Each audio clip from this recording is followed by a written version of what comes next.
Ladies and gentlemen of the media, we have concluded today's hearing in the case of Mazi Nnamdi Kanu, and the crowning glory of it was that he put up a very good defense of himself, even though he was concentrating on the objections raised to the jurisdiction of the court. On that note, the court adjourned for further hearing to 7th of November, when the court expects that he will enter his full defense.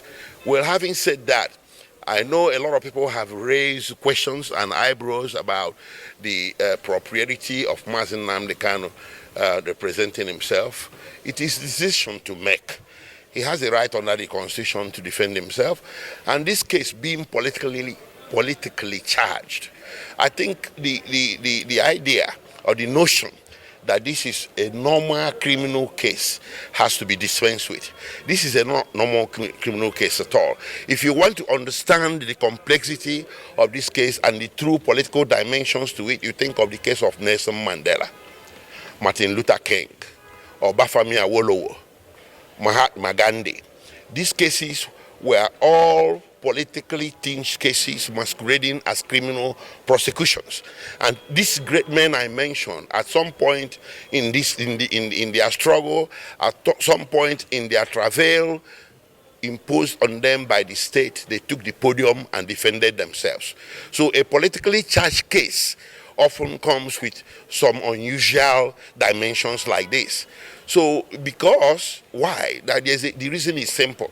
Lawyers are restricted to very narrow wiggle room when they are doing a case, and that narrow wiggle room can be inimical, can be prejudicial to the interests of the client when the case has a political dimension to it. That thing needs to be out there.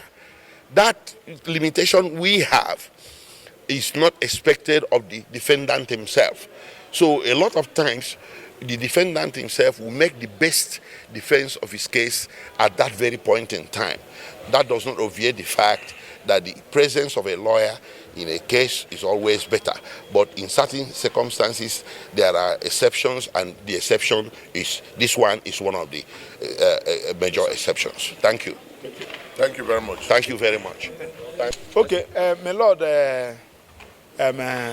has adjourned the matter to 7th of July, 7th of November, for the Mazi to open his defense, or he will foreclose his right of defense. So we are going back to the drawing board, go back to office, look at it, and offer our advice as consultants. But having said that, the issue of talking to the press also came up, and we said no. Right to address the press is a fundamental right, because once we fail to address the press and tell the press the real position of things, they may go about report, especially those of them who don't have the opportunity of coming inside the court. They may go and report another thing. So the court said that we have a right to exercise to address the press, which even the prosecution has confirmed. But he said that we should do it in line with the law, just like as I'm doing it now. I just reported what happened in court, not prejudicing what is happening, what is going to happen. And I believe that just like every other person, we are calling Mr. President to discontinue this trial. It's embarrassing Nigeria the more. Thank you, and God bless you.